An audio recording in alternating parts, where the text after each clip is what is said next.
Hello, my name is Christopher Miller, and this is my Pecha Kucha presentation on how to change the oil in an automobile.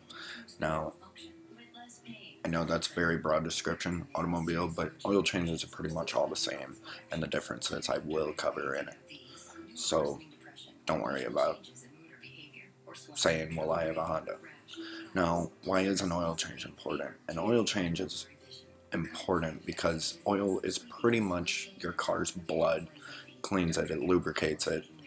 A lot of people have the misconception that an oil change isn't important at all, when in all actuality, it is one of the most important fluid changes that you can do on your car. So, which one would you rather drink? Left is new oil, right is bad oil. I'm pretty sure it's going to be the left one. So, same thing with your car. Your car wants that new clean oil, doesn't want that dirty old oil. So, make sure you do it. First thing that you're going to want to do when you start this is remove your oil cap. It's going to make your oil drain a lot quicker. If you don't remove your oil cap, a 5-minute process is going to turn into a 10-15-minute process. So make sure you remove that, let the air flow through, let the oil drain quicker. Now when you jack up your car, make sure to put jack stands underneath it. Don't trust the lift hydraulics.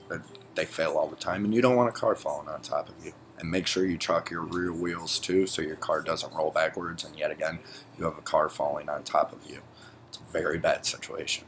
And once you get underneath your car, it is going to look different no matter what, but your drain plug is always going to be on your oil pan.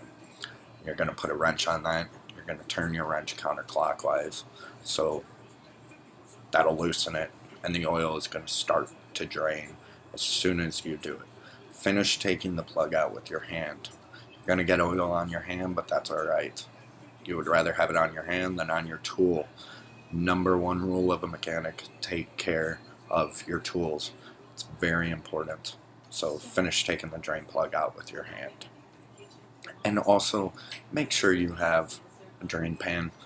Don't get oil all on the ground. It's not environmentally friendly. I know that this is kind of a bad looking pan and not really professional, but hey, it works. No oil is getting on the ground. No oil is getting anywhere else. Okay, now the next step, and what people most of the time forget to do, is change the oil filter.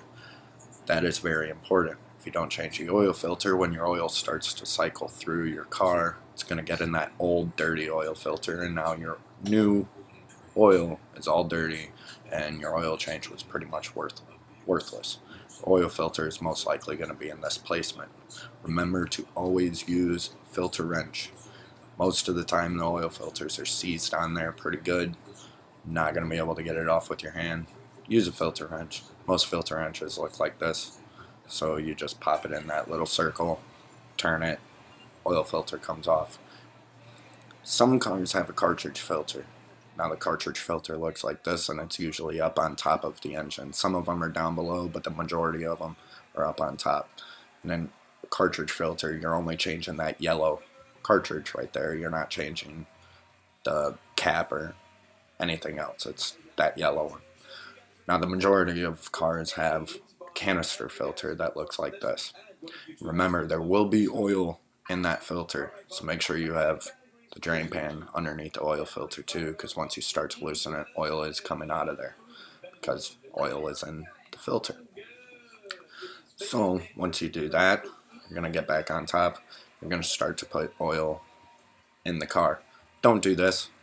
If you just throw it in there, you have a chance of overflowing your oil, which is a bad thing. You don't want to overflow and put too much oil in. That could break seals. That can damage a lot the inside of your engine. Don't do this either, and not use a funnel at all.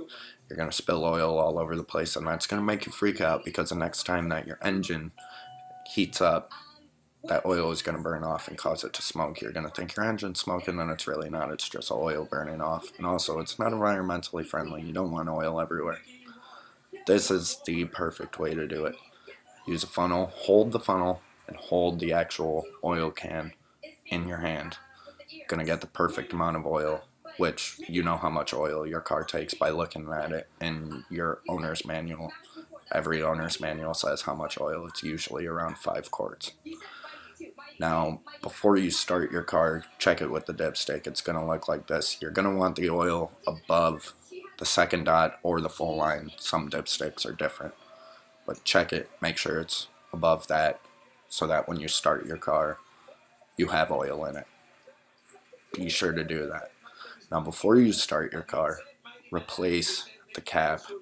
It's odd that I have to say this, but I do, because a lot of people forget to put the cap back on the engine. And when you start your car, you don't want your oil geysering out of your engine. Oil gets everywhere. It's messy. It's bad. It's just not good. So be sure to replace the cap. Now, once you turn your car off, you're going to check the dipstick again. It should look like this. It should either be right in the middle of those 2 dots, or if you have a different dipstick that says full, should be right at that full. You might have to add oil, you might have to take oil out. Make sure you check your dipstick after you start the car and turn it off. So at the end of the oil change, I hope you don't look like this guy. I mean, you're going to have some oil on your hands, but he has it on his face, on his clothes. It's usually not a messy process if you follow these steps right, and it's not that messy. It's usually pretty clean. You are going to have to clean your hands, like I said, but it won't be that bad. So, this was my Pecha Kucha presentation. I hope you enjoyed it as much as I did giving it, and have a wonderful day. Thank you very much. This was an awesome class.